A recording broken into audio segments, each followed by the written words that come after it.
फिर भी आपको ये भी नहीं पता है कि जनसुराज में 3 बरस से शिक्षा के लिए, रोजगार के लिए, हाजीपुर के लिए, भ्रष्टाचार के लिए क्या कुछ कहा जा रहा है। आपको ये भी नहीं पता है। दिन भर आप मोबाइल पर देखते हैं, बात सुन रहे हैं, भाषण सुन रहे हैं, पढ़ रहे हैं। कई साथियों ने वो सवाल भी किया, लेकिन आपको ये नहीं पता है कि भाई जनसुराज शिक्षा सुधारने के लिए क्या कर रहा है। कोई कह रहा है कि भैया हाजीपुर के लिए क्या कीजिएगा बताइए, यहाँ सड़क बहुत खराब है। सांख्यिकी के साथी ने बताया भैया हम लोग बेरोजगार हैं, हमारे लिए क्या कीजिएगा बताइए। वित्त रहित शिक्षक बता रहे हैं कि भैया हमारी आवाज आप नहीं उठा रहे। सहारा के लिए 2 साथियों ने कहा कि सहारा का पैसा कब दीजिएगा, दिलवाइएगा। मेरे भाई, हम आपका काम या कोई नेता आपका काम क्यों करेगा? कम से कम हाजीपुर की जनता को तो ये नहीं कहना चाहिए, क्योंकि आप तो 10 साल से 10 बार से एक ही आदमी को जिताए चले जा रहे हैं। एक और कह रहे हो माइक पर कहा बड़ा त्रस्त है, तो भैया आगे भी त्रसते रहोगे। मतलब आप इतना कष्ट में जी रहे हैं, लेकिन जब वोट देते हैं तो एक आदमी से आगे आज तक आप बढ़े नहीं, 40 बरस हो गए। तो दोनों बात कैसे हो रहा है रे भाई? अगर वित्त रहित शिक्षकों को सरकार से सुविधा नहीं मिली तो आप जरा अपने दिल पर हाथ रखकर पूछिए कि आपको किसने वंचित किया है आपके अधिकार से। और फिर जब वोट होगा तो जाके वही नीतीश कुमार भाजपा को वोट दोगे। तो फिर काहे के लिए कह रहे हो कि वित्त रहित शिक्षा के लिए कुछ बोलिए? ये सांख्यिकी वाले लोग हैं, पिछला 10 बरस से लाठी डंडा सब खा लिए, और फिर वोट होगा तो जाके वही नीतीश कुमार को वोट देंगे। तो कैसे सुधार होगा? अरे भाई अब नहीं होगा, ज्यादा ज्ञान मत दो। पूछते हैं काहे वोट दे रहे हो, तो लोग कहता है भैया हमारे पास विकल्प नहीं था। यहाँ जितने लोग आए हैं जरा बताइए, ईवीएम पर नोटा था कि नहीं था? नोटा काहे नहीं दबाए? अगर नोटा दबाए होते तो लोग कहता है भैया वो तो वोट बर्बाद हो जाता। बिल्कुल नहीं होता। संविधान में ये लिखा हुआ है अगर नोटा में सबसे ज्यादा वोट आ गया होता तो फिर से चुनाव होता और जितने लोग खड़ा थे उनको चुनाव लड़ने पर रोक लग जाती। अब काहे नहीं नोटा पर दबाए? अब कह रहे कि भैया विकल्प नहीं था। अरे मेरे भाई, बिहार में आदमी को सुधरना नहीं है। 5 बरस बैठ के लंबा लंबा खाली बतियाना है। ये कह रहे हैं भाई साहब खड़ा होकर बड़ा जोश से भाषण दे रहे हैं कि 10,000 का है 30,000 रुपया मिलना चाहिए। इतना तो पढ़ के आओ। बिहार में रहने वाले जो 100 लोग हैं, 100 में 80 आदमी दिन का 100 रुपया नहीं कमाता है, महीना का 3,000 रुपया नहीं कमाता है। भाई साहब आप 30,000 का बात कर रहे हैं, नहीं कमाता है। कहां से डाटा पढ़ के आए हैं? भाषण नहीं दीजिए हमारे सामने।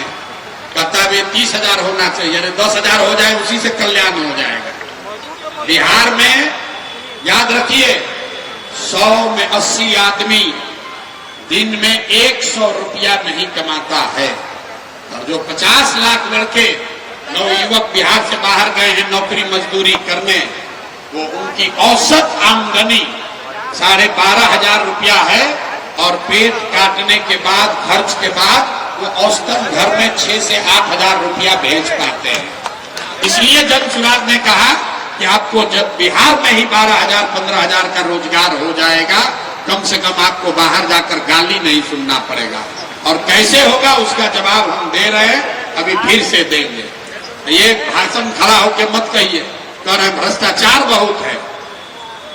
गांव गांव में हम चले तो जो सबसे पहले भ्रष्टाचार का हल्ला करता है, 3 बरस पहले मुखिया का चुनाव था तो 500-500 रुपया में मुखिया जी के कैंडिडेट को फोन करके वोट बेचे आ, मुर्गा भात खा के जात के नाम पर वोट दिए आ, 2-2 गो पाउच पर वोट का सौदा किए आ, तो आपका मुखिया विधायक चोर नहीं होगा, ईमानदार होगा। मुखिया कोई खड़ा होता है तो हमको गंगा पे कहता है भैया फोन करता है, मुखिया जी अभी तो कुछ आइल नहीं थे बाहर है भाई हैं। 500 रुपया लेके वोट दोगे तो नेता ईमानदार कैसे होगा? 1 करोड़ रुपया देके मुखिया खर्चा करेगा तो इंदिरा आवास में पैसा नहीं लेगा तो गेहूं बेच के लाएगा पैसा। बिहार के के आदमी को तो भैया चोरी भी नहीं करने आ रहा। जिस मुखिया को, विधायक को 500 रुपया लेकर मुर्गा भात के नाम पर वोट देते हैं आप, वही जब जीत कर आता है तो आपका न जात देखेगा न धर्म देखेगा, आपके और आपके बच्चों के हलक में उंगली डाल के 5,000, 20,000, 10,000, 20,000 घूस लेता है और लोग बाप बाप चिल्ला रहे हैं कि बड़ा भ्रष्टाचार है। अरे भाई, जब 500 रुपया लेके वोट लिए बेचे थे तो वो भ्रष्टाचार नहीं था? जात के नाम पर मुर्गा भात खा के वोट दिए तो मजा आया, अब बाप बाप काहे चिल्ला रहे हैं? हम मीठा बात ना बोलते हैं रे भाई। जब कोई नेता खड़ा होकर कैसे सुधार देगा? जब तक आप नहीं सुधरिएगा, नेता कैसे सुधार देगा भाई? बिहार में सब आदमी सोच रहा है कि हम लूट के घर भर लें और बाकी सब ईमानदार हो जाए। कभी हो सकता है? जब समाज चोर है तो नेता भी चोर है। उसको भी मालूम है काम करे न करे 500 रुपया देंगे, वोटवा दे देगा। नहीं होगा तो गांव में पाउच बांटेंगे, जात के नाम पर मुर्गा भात खाएगा, सब वोट दे देगा। तो गलती आप कीजिएगा भैया तो आपके बच्चों को भुगतना पड़ेगा। यही जन सुराज में और दूसरे दल में फर्क है। कोई पीछे से कहा इन पर भरोसा क्यों करें? सुनिए बात, लोग हमसे सवाल करता है भैया जन सुराज पर भरोसा क्यों करें? हम पहले कहते भैया हम पर भरोसा मत करो। अपने को जो बहुत चालाक समझता है वह कहता, देखा ना प्रशांत किशोर का नशा फाड़ देंगे, जाके पूछता है आके सभा में हमसे कि आप पर भरोसा क्यों करें? हम पहले कह रहे हैं मत करो। कि कोई सवाल है? अरे हमको आपको धोखा देना होगा तो हम कहेंगे कि हम आपको धोखा देंगे, इतना बुर्बक है? अरे भाई, जिसको आपको ठगना होगा तो कभी कहेगा कि हम आपको ठगने वाले हैं? तो पूछता भैया बताइए आप धोखा नहीं ना दीजिएगा। अगर हमको धोखा देना है तो हम आपको कहेंगे कि हम आपको धोखा देंगे। लेकिन अब सवाल लोग पूछे हैं तो हम आपको इसका जवाब दे देते हैं कि भैया आपको जन सुराज पर भरोसा करना चाहिए कि नहीं करना चाहिए। एक उदाहरण से समझ लीजिए। मान लीजिए आपको चीनी का रोग है, आप डॉक्टर के पास गए, डॉक्टर साहब ने कहा भैया ये रोग ऐसा है, इसका इलाज नहीं संभव है, 2 दवा सुबह शाम खाइए, संयम से रहिए, अब चीनी का रोग ठीक नहीं होगा, संयम से रहना पड़ेगा, चीनी चावल नहीं खाना होगा। अब आप घर पर आ गए, समझ लिए भैया चीनी का रोग है तो सुधरेगा नहीं। कोई दोस्त मित्र आपका आया, कहा पटना में इससे बढ़िया डॉक्टर है, चलिए वो ठीक कर सकते हैं। आप पटना जाइएगा, पटना में डॉक्टर साहब ये कहेंगे कि अब एक नई दवा आई है, 2 दवा नहीं खाना पड़ेगा, सुबह में खाइएगा, उसी से काम हो जाएगा, लेकिन रोग ठीक नहीं होगा। संयम तो करना ही पड़ेगा, टहलना पड़ेगा, योगा करना पड़ेगा। अब आप घर पर आ गए, 2-3 साल रहे, आपने ये अपने घर परिवार दोस्त मित्र को बता दिया भैया चीनी का रोग है तो ठीक होगा नहीं, मिठाई उठाई मत हमको खिलाओ। फिर अचानक से कोई आया, बोला भैया दिल्ली में एक नया डॉक्टर आए हैं, वो बता रहे हैं कि चीनी का रोग का इलाज है, आप रिजर्वेशन करा के फ्लाइट लेकर जाइएगा दिल्ली। डॉक्टर साहब ने पूछा भैया चीनी के रोग का हमको है, सब लोग कह रहा है इलाज नहीं है, तो इसका इलाज है क्या? दिल्ली में डॉक्टर ने आपको बताया हाँ इलाज तो है, एक नई दवा आई है, एक नई दवा आई है, उसको खाने से चीनी का रोग खत्म हो सकता है। लेकिन अभी नई दवा आई है, ट्रायल है, 50% संभावना है ठीक हो भी सकता है, 50% संभावना है ठीक नहीं भी हो सकता। अगर आप बहुत समझदार व्यक्ति हैं तो आप डॉक्टर से पूछिएगा अच्छा इसको खाने से कोई नुकसान नहीं ना होगा? तो डॉक्टर साहब ने अगर आपको कह दिया ना नुकसान कुछ नहीं है लेकिन गारंटी नहीं है, 50% संभावना है ठीक हो भी सकता है, 50% संभावना है ठीक नहीं भी हो सकता है। आप में से ज्यादातर लोग इस स्थिति में क्या कहेंगे?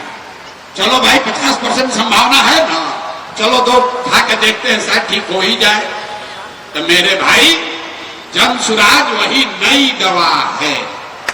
जो पहले का दवा खा रहे, जो राजद है, जदयू है, भाजपा है, कांग्रेस है, वो पुरानी दवा है।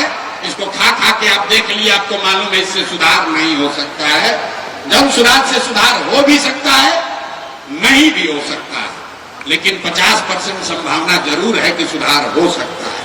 तब आप तय कर लीजिए, जो अपने को बहुत होशियार समझ रहे हैं, कि आपको पुराना एक्सपायर दवा खाना है कि नया दवा ट्राई करना है। अगर लालू का दवा खाइएगा कि नीतीश का दवा खाइएगा कि नया जनसुराज वाला दवा खाइएगा? जनसुराज की दवा खाइएगा तो आपको मालूम है कि इसमें एकदम आमूलचूल परिवर्तन हो सकता है। नीतीश कुमार भाजपा के साथ रहिएगा तो एक दवा वाला आपको मालूम है बिजली पानी सड़क रहेगा, लेकिन इससे ज्यादा नहीं बढ़ेगा। और लालू जी वाला खाइएगा दवा तो फिर पुराना वाला अपहरण वाला राज में चले जाइएगा। तो आप भैया तय कर लो कि आपको नया का ट्राई करना है कि पुराने में चिपक के रहना है। मेरे भाई, लोकतंत्र में आप बेकार अपना बहुत दिमाग लगाते हैं कि किसको वोट देना है। किसको वोट देना ही बहुत महत्वपूर्ण नहीं है। आपको खाली इतना सजग रहना है कि 5 वर्ष में रोटी को पलटते रहना है। जिसको भी वोट दीजिए उसको 5 वर्ष में पलटिए, काम करे तो भी, न करे तो भी। उसका जब तक जनता का डर बना रहेगा, किसी भी सरकार में काम आपका होता रहेगा। न तो जनसुराज आए कि नीतीश आए कि मोदी आए कि लालू आए, कोई काम नहीं करेगा। अभी पीछे एक साथी खड़े होकर कह रहे हैं कि आप जो भी बात उठा रहे हैं सरकार कर रही है। भाई, हमारा तो ना कोई एमएलए है ना एमपी है, हमसे सरकार क्यों डरेगी? सरकार हमसे नहीं डर रही है। सरकार इस बात से डर रही है कि जनता के सामने एक विकल्प आ गया है, बात नहीं सुनेंगे तो भगवा उधर दे देंगे। देखिए 20 वर्ष में जो पेंशन 400 से नहीं बढ़ा, वो 1100 हो गया। ये जनसुराज थोड़े ना किया। ये लोकतंत्र में आपकी ताकत है। नहीं तो यही नीतीश कुमार जनसुराज नहीं रहता तो एनडीए वाला कहता है सब जाएगा कहां, लालू के डर से हम ही को वोट देगा। पेंशन 400 हो कि 200 हो, और आप भी दिल पर हाथ रख के कहिए आप भी वही करते। तो मेरे भाई, ये हमारी ताकत नहीं है, हमारी सभाओं में आने वाली भीड़ की ताकत। अभी आप वोट नहीं दिए, आप समझिए अगर आप वोट दे देंगे तो कितना बड़ा परिवर्तन होगा। अभी वोट नहीं दिए, 10-20 हजार आदमी सभा में आ रहा है, ये सूचना मात्र से 400 का पेंशन 1100 हो गया। आशा का मानदेय बढ़ गया, रसोईया की सैलरी डबल हो गई। झूठा ही सही, लेकिन महिलाओं को जीविका में कह रहे हैं कि 10,000 रुपया देंगे। कहां से पैसा आया? ये लोकतंत्र में लोक की ताकत है। यही जनसुराज कह रहा, जिसको वोट देना है दो, लेकिन नेताओं में हारने का डर पैदा कीजिए। नहीं कीजिएगा तो जो हाजीपुर का दशा है, मुजफ्फरपुर का दशा है, वही दशा रहेगा। जनसुराज जीत कराएगा तो भी वही होगा। ऐसा नहीं है कि जनसुराज में सब दूध का धुला। हम भी अगर जान जाएंगे कि हमको कोई हराएगा नहीं तो काहे काम करेगा। अगर विद्यार्थी जान जाए कि उसको 90% नंबर आना ही है तो काहे पढ़ेगा भाई? काहे पढ़ेगा? उसको 90% पहले ही से आना है। 2-3 आपने जो सवाल उठाए, एक लड़की ने जो फॉर्म की बात उठाई, ये ठीक बात है। 600 रुपया यहाँ यूपीएससी से ज्यादा फीस एग्जाम में बीपीएससी में लेगा। लाठी मरवा रहा है अलग, पेपर लीक हो रहा है अलग, सीट बिक रहा है वो अलग। लेकिन इस सब के बाद युवा लोग क्या करेगा? अभी वोट होगा मोदी मोदी करके फिर जाके उसी को वोट दे दोगे। कैसे सुधरेगा? जनसुराज की व्यवस्था अगर आई तो इसके घोषणा पत्र में आप पढ़िएगा। हम लोग एक ये नियम बना रहे हैं कि एक बार आपने फीस दे दिया बिहार के छात्र होने के नाते, तो बिहार सरकार के अंतर्गत आने वाले सभी परीक्षा के लिए एक ही फीस मान्य होगा। ये नीतीश कुमार लूट रहा है। मैं विद्यार्थियों से, बेरोजगारों से 3-3, 4-4, 5-5 हजार रुपया एक साल में ले रहे हैं। यूपीएससी का परीक्षा देना, उससे 6 गुना पैसा यहां लिया जा रहा है। सहारा के लिए हम भाई झूठ बात नहीं बोलते। सहारा में जिसका पैसा फंस गया, अब वो पैसा पूरा वापस नहीं हो सकता है, क्योंकि आप 20-25 वर्ष केंद्र और राज्य सरकार की गलती और आपकी अपनी बेवकूफी की वजह से आपका पैसा फंस गया। अमित शाह ने कहा कि पोर्टल बना देते हैं, सबका पैसा वापस कर देंगे लोकसभा से पहले, और सब लोग जाके कमल का वोट दबाया, इक्को को पैसा नहीं मिला। लेकिन जनसुराज ने इतना जरूर कहा है कि अगर जनसुराज की व्यवस्था बनी तो सहारा की जो प्रॉपर्टी बिहार में है उसको जरूर जब्त करके बेचा जाएगा, और जो पैसा उससे रिकवर हो सकता है वो सहारा के जमाधारकों को वापस किया जाएगा। ये नहीं होगा कि बिहार के गरीब जनता का पैसा जमा करके और पैसा को अपने को दिवालिया घोषित कर दिया और बड़ा बड़ा जमीन कब्जा करके मॉल बनाकर उसका रेंट वसूल रहे। इतना काम राज्य सरकार के हाथ में है, उसके आगे का काम राज्य सरकार के हाथ में नहीं है, वो केंद्र सरकार ही कर सकती है। वित्त रहित शिक्षक लोग कुछ आपको मदद नहीं होनी चाहिए। काय होनी चाहिए मदद? आप लोग तो पढ़े लिखे लोग हैं, सबसे ज्यादा मोदी मोदी आप लोग करते हैं। हम आपको 20 बरस से सैलरी भी आपका वही लोग मना किया है। हम जितना बार चले वित्त रहित शिक्षक लोग हमको कहता है कि भैया हम लोग का कितना साथी शिक्षक आत्महत्या कर लिया, बेटी का शादी नहीं हो रहा। अरे मेरे भाई आप जगो तो सही 25-30 बरस से। लेकिन जब शिक्षा की जो बड़ी बात हम लोग कर रहे हैं, अभी मैं बताऊंगा, उसमें वित्त रहित शिक्षकों के लिए बड़ी भूमिका होगी। अपने आप आपको सैलरी मांगना नहीं पड़ेगा। देखिए जितने भी शिक्षक हैं आप ये समझिए, दूसरे लोग भी हैं, बिहार में हर आदमी समझ रहा है कि जहां दूसरे बिहार डूबे डूबे हमारा किसी तरह काम हो जाए। हम रोज कहते हैं भैया जब जहाज डूबेगा तो उसमें बैठा हुआ हर व्यक्ति डूबेगा। ऐसा नहीं होगा कि बिहार गरीब हो जाए और शिक्षक का सैलरी 80,000 हो जाए, ये कैसे संभव है? बिहार में सारे लोग बेरोजगार हो जाए और सांख्यिकी के लोग बहाल हो जाए, ये नहीं हो सकता है। अगर बिहार की व्यवस्था सुधरेगी तो उसमें शिक्षकों की स्थिति भी सुधरेगी, संविदा कर्मियों की स्थिति भी सुधरेगी और दूसरे लोगों की भी स्थिति सुधरेगी। अब स्थिति सुधारने के लिए हम लोग क्या कह रहे हैं? 6 बात जो जन सुराज की व्यवस्था बनते के साथ हो जाएगी, मतलब 1 महीना के अंदर। पहली बात हमने कहा ये फर्जी शराबबंदी का कानून हटा दिया जाएगा। कुछ लोग कह रहे हैं भैया ये क्यों कीजिएगा?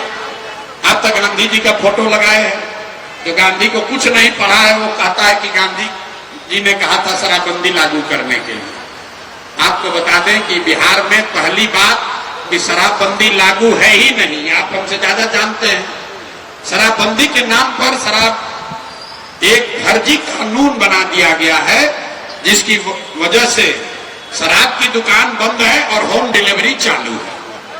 और इस व्यवस्था में क्या हो रहा है? बिहार सरकार का, आपका, हमारा 15 से 20 हजार करोड़ रुपया हर साल का नुकसान हो रहा है।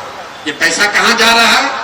ये पैसा जा रहा है भ्रष्ट नेताओं के पास, शराब माफिया के पास, पुलिस वालों के पास, और जो गरीब आदमी है वो मर रहा है।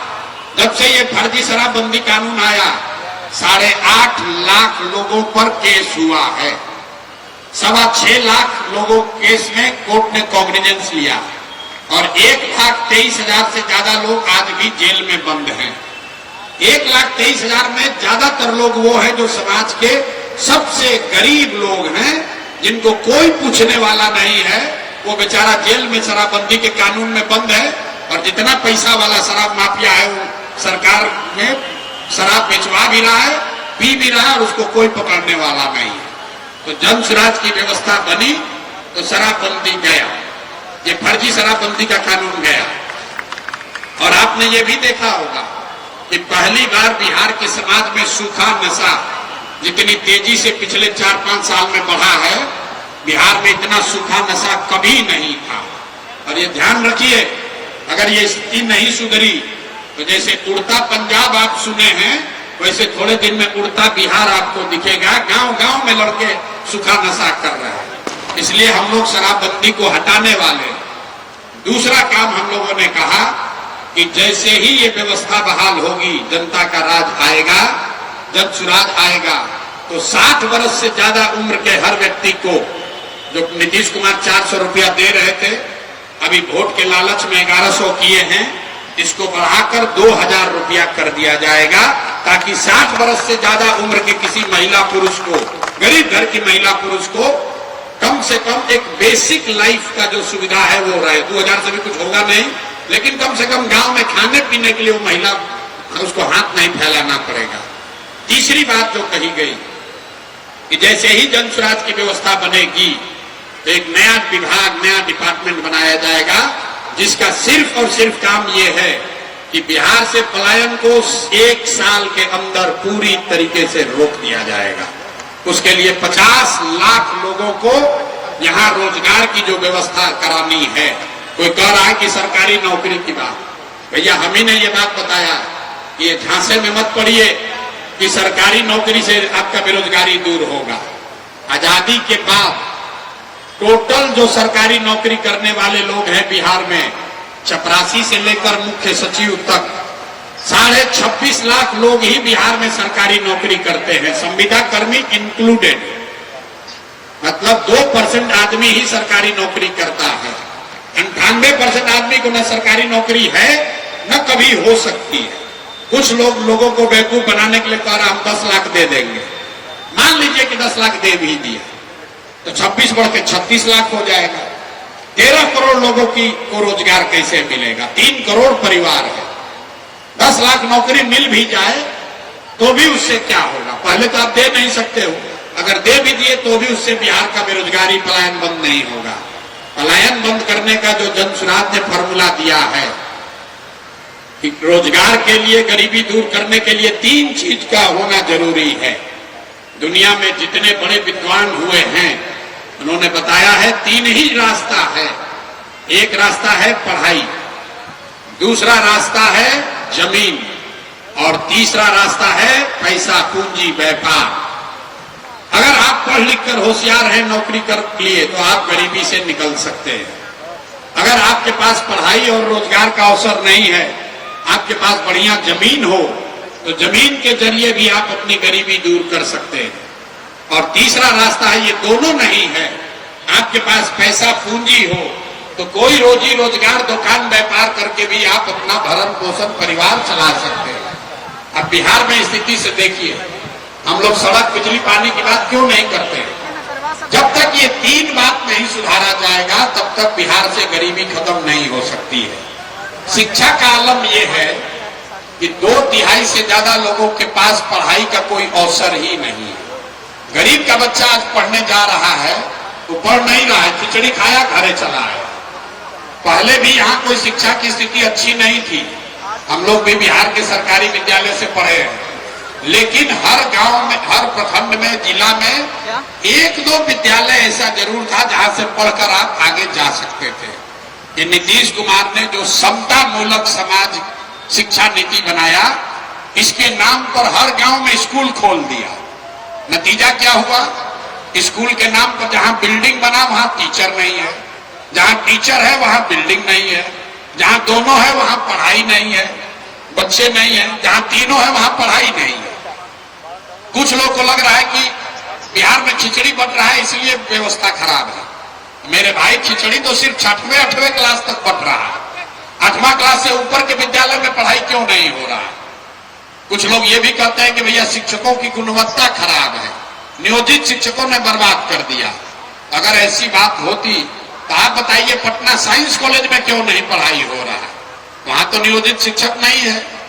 मेरे भाई, शिक्षा की हालत इसलिए खराब है कि समाज और सरकार दोनों की नजर में शिक्षा की कोई प्राथमिकता है ही नहीं। ना लोग अपने बच्चों को पढ़ाना चाहते हैं, ना सरकार पढ़ाना चाहती है। लोग भी समझते हैं भाई पढ़ लिख के क्या होगा, नाम लिखाया है सरकारी स्कूल में सिर्फ कुछ लाभ पाने के लिए, कि वहां से पोशाक का पैसा मिल जाए, साइकिल का पैसा मिल जाए, खिचड़ी खाने को मिल जाए। विद्यालय में खिचड़ी नहीं मिलेगा तो गांव में हल्ला हो जाएगा कि हेडमास्टर साहब लूट रहे हैं। और उस विद्यालय में अगर कोई अंग्रेजी का, गणित का अध्यापक साल भर न रहे तो उससे किसी को कोई शिकायत नहीं है। सरकार भी ये समझ रही है कि भाई 77,000 करोड़ रुपया खर्चा हो रहा है तो चलो कुछ काम तो इनसे निकालो। शिक्षकों को इतना पैसा दे रहे हैं कि पढ़ा तो लोग रहे नहीं है, तो इनसे कुछ काम कराओ। तो सरकार क्या कहती है कि चलो भैया वोटर लिस्ट बनाओ, स्वच्छता मिशन का काम करो, जो भी गैर शैक्षणिक काम है उसमें शिक्षकों को लगाया जा रहा है। तो भाई ये सुधार तब होगा जब समाज और सरकार दोनों की प्राथमिकता में शिक्षा होगी।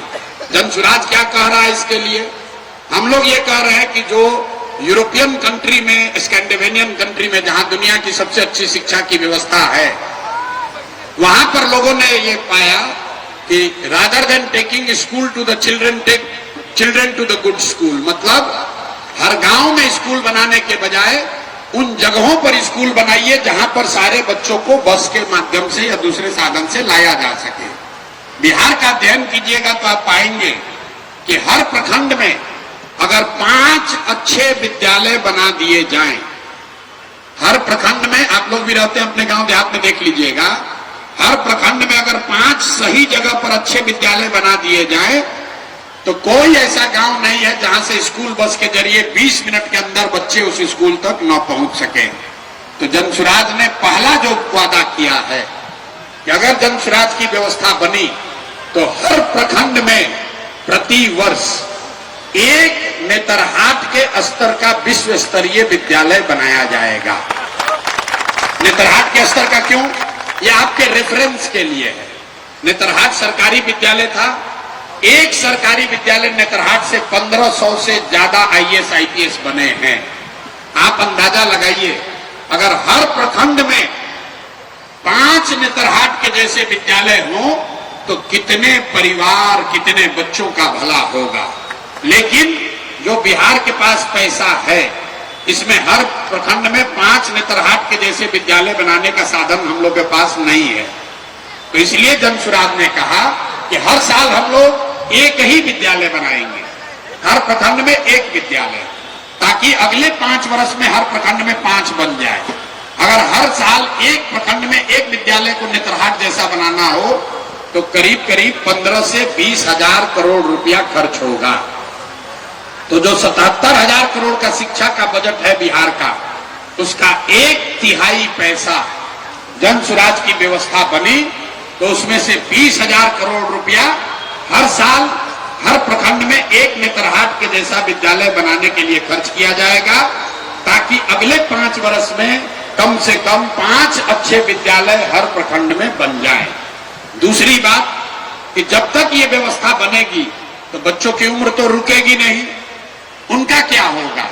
तो जनसुराज ने ये कहा कि जब तक ये 5 विद्यालय न बन जाएं, तो जो गरीब व्यक्ति हैं, गरीब परिवार हैं, उनको ये सुविधा होगी कि आप अपने बच्चे को अपने इलाके के प्राइवेट स्कूल में पढ़ाइए और उसका फीस सरकार के ओर से भरा जाएगा, ताकि हर गरीब का बच्चा भी अच्छे स्कूल में तुरंत उसके लिए सुविधा हो जाए। अब कुछ लोगों को लगता है कि भैया अगर आप कहिएगा कि प्राइवेट में पढ़ेगा तो सब प्राइवेट में चला जाएगा। ऐसा नहीं है। दुनिया भर के रिसर्च में यह बताया गया कि अगर सरकारी और प्राइवेट दोनों का विकल्प हो, दोनों में अच्छी सुविधा हो, तो ज्यादातर लोग सरकारी विद्यालय में पढ़ना चाहते हैं। आप यहां जितने लोग बैठे हैं, अगर आपको कोई कह दे कि आपके बच्चे को साइंस कॉलेज में पढ़ना है, उसका फीस आपको अपने जेब से देना होगा। और अगर आप MAT दिल्ली में पढ़ाइएगा तो उसका फीस सरकार देगी। तो ज्यादातर आदमी क्या कहेगा? भैया हमको MAT में फीस नहीं लेना, हमको साइंस कॉलेज में एडमिशन कराइए। अगर आपको कोई कह दे कि पटना PMCH से आपको मेडिकल आपके बच्चे को आप कराइएगा तो उसका फीस आपको देना पड़ेगा। और अगर आप अपना बच्चा को रमैया कर्नाटक में भेजिएगा, उसका फीस सरकार देगी। ज्यादातर लोग क्या कहेंगे? हमको फीस नहीं चाहिए, हमको पटना PMCH में एडमिशन चाहिए। आपको अगर अभी दिल्ली जाए, आप कोई बीमारी हो जाए, बोले भाई एम्स में जाओगे कि अपोलो में? एम्स में अगर एडमिशन मिल जाए तो ज्यादातर लोग एम्स में जाना चाहेंगे। ये दुनिया का रिसर्च है।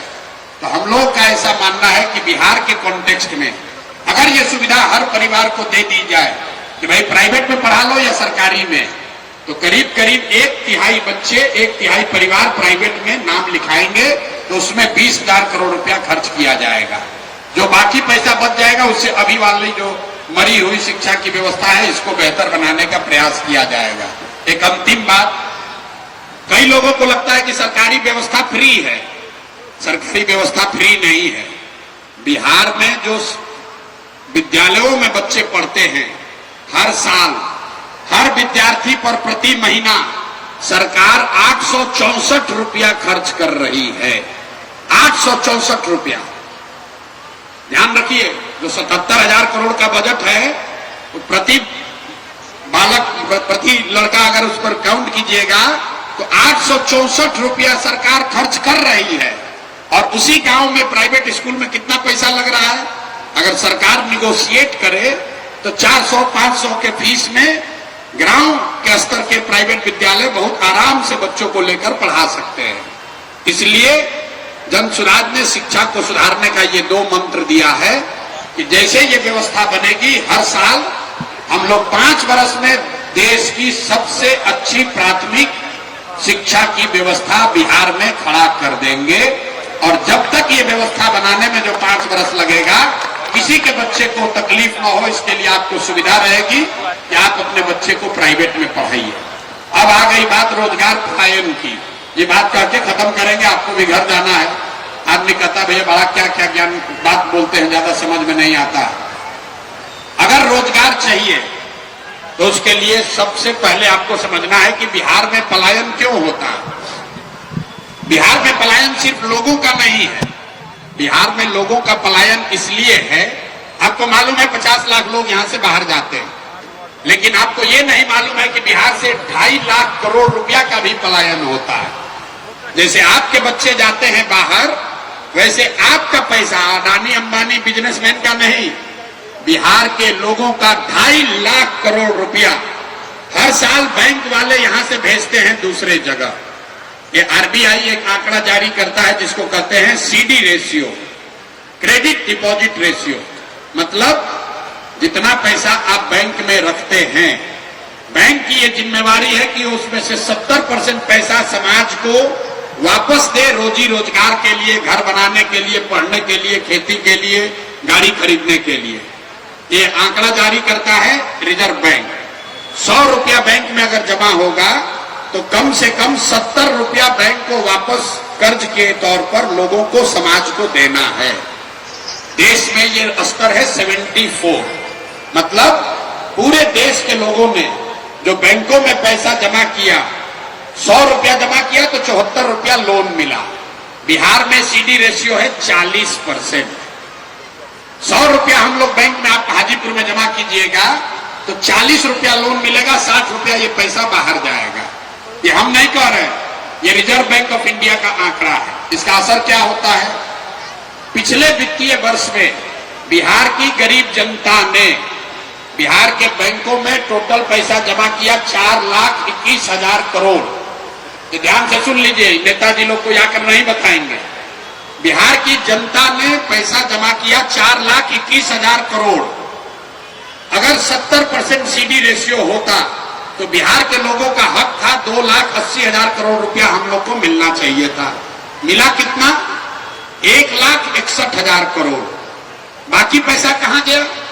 तो बैंक वाला अपने घर में तो रखा नहीं है, वो पैसा चला गया गुजरात, कर्नाटक, तमिलनाडु, महाराष्ट्र, आंध्र प्रदेश, जहां पर उद्योग लग रहे हैं, जहां पर आपके बच्चे जाकर मजदूरी कर रहे हैं। अब आप कहिएगा भैया ये कौन नया चीज शुरू की है? 1990 से लेकर 1990 में जब लालू जी मुख्यमंत्री बने, 1990 से लेकर पिछले वित्तीय वर्ष तक रिजर्व बैंक ऑफ इंडिया बता रहा है कि करीब करीब 25 लाख करोड़ रुपया बिहार के लोगों का पैसा चला गया दूसरे राज्य में। आप जरा समझिए, अगर 25 लाख करोड़ रुपया यहां रहता तो कितने ज्यादा लोग अपना घर बनाते, कितने ज्यादा लोग अपने बिजनेस को बढ़ा पाते, कितने ज्यादा लोग गाड़ी खरीदते, कितने ज्यादा लोग स्कूटर मोटरसाइकिल खरीदते, अपना खेती सुधारते। तो जो पहला, अभी आप अगर इसको आप समझना चाहते हैं बोलचाल की भाषा में, आप जितने लोग यहां आए हैं, ज्यादातर आदमी मोटरसाइकिल गाड़ी से आया होगा। कोई इसमें आदमी ऐसा नहीं है जो लोन पर गाड़ी नहीं लिया है। अगर लोन पर गाड़ी नहीं लीजिएगा, ट्रैक्टर अगर लोन पर न खरीदाएगा तो आधा से ज्यादा आदमी गाड़ी नहीं खरीद पाएगा। लोन की सुविधा है तो हर किसान ट्रैक्टर खरीद पा रहा है। लोन की व्यवस्था हो गई तो देखिए घर घर मोटरसाइकिल आ गया। तो ये पूंजी की ताकत है। तो पहला काम जो जन सुराज करेगा कि बिहार में सीडी रेशियो को 70 किया जाए ताकि कम से कम 2 लाख करोड़ रुपया एक्स्ट्रा यहाँ के युवाओं को, महिलाओं को, लोगों को उपलब्ध हो जाए बिजनेस व्यापार करने के लिए। अब आप कहिएगा कि अभी की सरकार ने क्यों नहीं इसको सुधारा? ऐसा नहीं है कि बैंकों की मनमर्जी है, तो चाहे तो पैसा दे चाहे तो ना दे, ऐसी बात नहीं है। एक चीफ मिनिस्टर की अध्यक्षता में कमेटी होती है जिसका काम है ये देखना कि बैंक में जितना पैसा जमा हुआ उसका 70% पैसा समाज को मिले। लेकिन जैसे यहां पर शिक्षक नीतीश कुमार की बात नहीं मान रहा है, जैसे डॉक्टर साहब, पुलिस सिपाही, सीओ बीडीओ उनकी बात नहीं मान रहा है, वैसे बैंक वाला भी नहीं मान रहा है। और लोगों की इसकी ज्यादा समझ भी नहीं है। आप बिहार के फाइनेंस मिनिस्टर को बुलाकर पूछिए कि भाई सीडी रेशियो क्या होता है। कि प्रशांत किशोर कह रहा है कि 25 लाख करोड़ रुपया बिहार से बाहर चला गया, तो उसको पता ही नहीं कि चीज होता क्या है। उसको तो इसी में फुर्सत नहीं कि कितना रुपया लूट ले, फुर्सत कहाँ ही देखने का। तो जनसुराज पलायन रोकने के लिए जो पहला काम कह रहा है कि बिहार में सीडी रेशियो को सुधारेंगे, 3 महीना के अंदर 2 लाख करोड़ रुपया एक्स्ट्रा उपलब्ध हो जाएगा लोगों को रोजी रोजगार, बिजनेस, व्यापार के लिए। दूसरी बात कही जा रही है कि हम लोग मनरेगा को सीधे कृषि से जोड़ देंगे। जो भी किसान अभी धान, गेहूं, मकई, बाजरा की खेती कर रहा है, अगर वो नकदी फसल की खेती करने लगे तो उसको मनरेगा के तहत मजदूर मुफ्त में दिए जाएंगे। इसका फायदा क्या होगा कि जितने कृषि आधारित मजदूर हैं जो पंजाब में, हरियाणा में जा रहे हैं मजदूरी करने, वो सारे लोग बिहार के खेतों में, बिहार के कृषि क्षेत्र में काम कर पाएंगे। अभी बिहार में 55 लाख हेक्टेयर जमीन है जिसमें खेती होती है, उसमें सिर्फ 2 लाख हेक्टेयर में ही नकदी फसल होता है।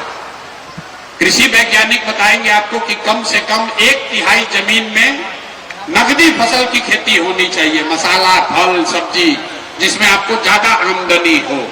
तो दूसरा ही जो बात जनसुराज कह रहा है कि मनरेगा को कृषि से जोड़ेंगे ताकि ज्यादा से ज्यादा किसान जो है वो धान, गेहूं की खेती छोड़कर सब्जी, फल, मसालों की खेती करे, ताकि लैंड से प्रोडक्टिविटी बढ़े और मजदूरी के अवसर पैदा हो। और उसमें 1 रुपया नहीं लगना है, क्योंकि ये मनरेगा का पैसा दिल्ली से मिलता है। पिछले वर्ष 100 रुपया जो बिहार सरकार को दिया गया उस दिल्ली से मनरेगा के लिए, उसमें 60 रुपया हम लोगों ने दिल्ली में ही छोड़ दिया, सरेंडर कर दिया, क्योंकि उसको यहां खपाने का कोई स्कीम, योजना ही नहीं था। जो 40% आया उसमें जो लूट हो रहा है उसका चर्चा आप रोज करते हैं। 100 में 60 रुपया लेकर ही नहीं आए। तो दूसरी बात हम लोग कह रहे हैं कि कृषि को मनरेगा से जोड़ेंगे, इससे जितने कृषि आधारित मजदूर बाहर जाते हैं उनका जाना बंद हो जाएगा। और तीसरी सबसे महत्वपूर्ण बात हम लोग कह रहे हैं कि जो भी रोजी रोजगार बिहार में करना चाहता है, बिहार के समाज में एक बहुत बड़ी धारणा है, लोग यहाँ पर लोन लेकर, कर्ज लेकर बिजनेस, व्यापार करने की उनकी मेंटालिटी नहीं है। समाज का अध्ययन कीजिएगा तो यहाँ पर लोग कर्ज 3 बातों में लेते हैं: बेटी के ब्याह में, बेटा को पढ़ाने में, घर बनाने में, और अगर कोई इमरजेंसी हो गई, बीमार पड़ गया तो लोन लोग इसी चीज के लिए लेते हैं। बिजनेस, व्यापार के लिए लोन लेने वालों की संख्या कम है। इसकी वजह क्या है?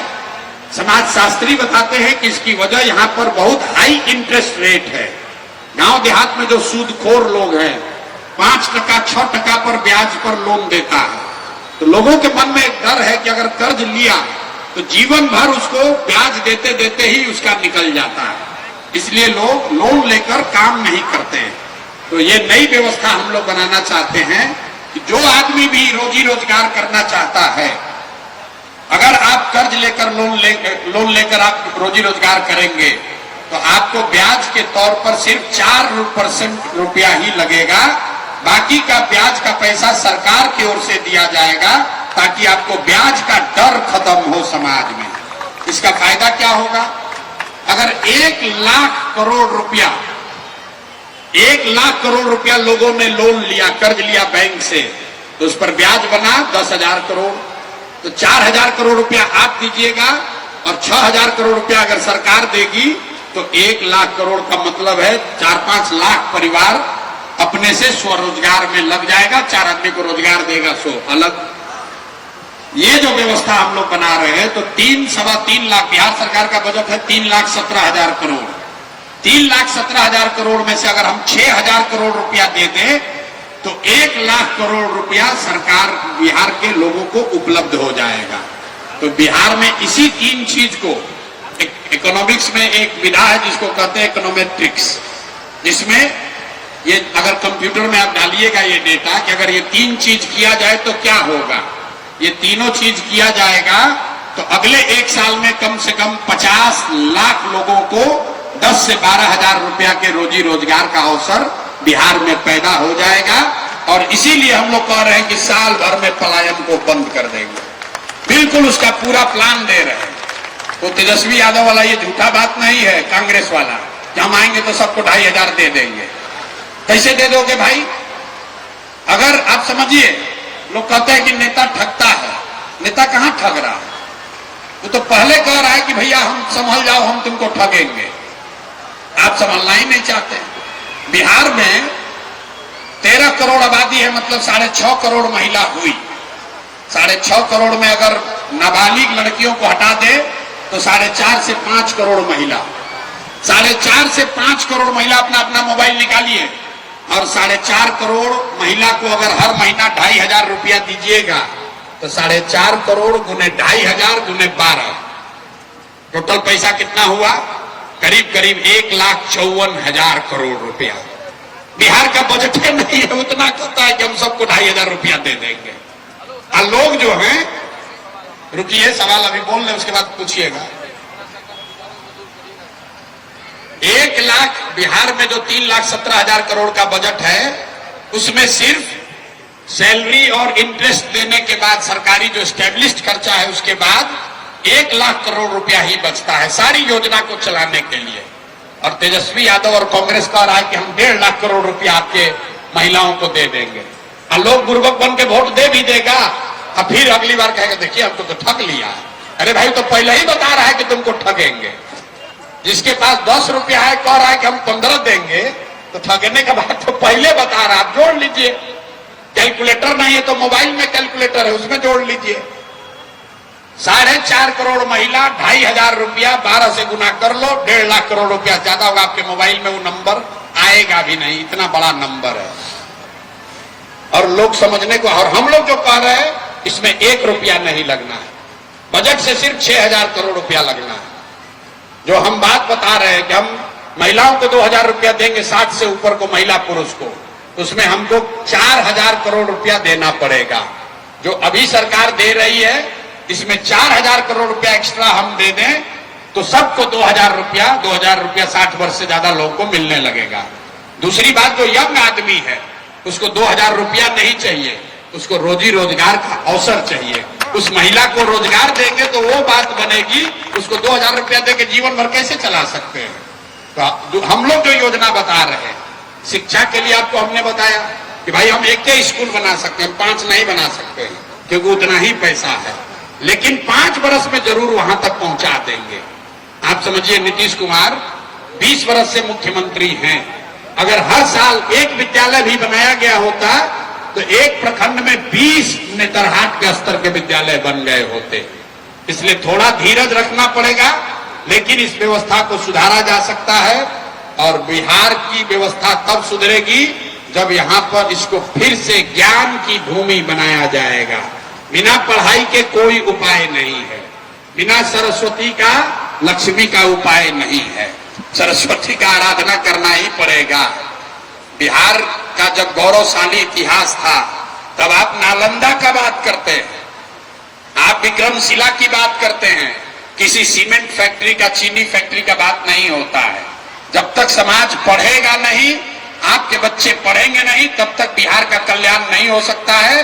नहीं तो ये सड़क बनेगी, इस पर बस चलेगा, रेलवे लाइन बिछेगी, ट्रेन चलेगा और उन बसों में, उन ट्रेन में आपके हमारे बच्चे मजदूर बनकर जाएंगे।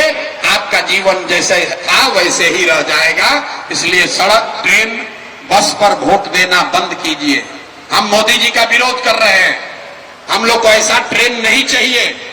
सहरसा से मोदी जी ने कहा कि हम वंदे भारत ट्रेन यहां से चलेगा जिससे श्रमिक परिवार के लोग गुजरात, महाराष्ट्र अच्छे से जा पाएंगे।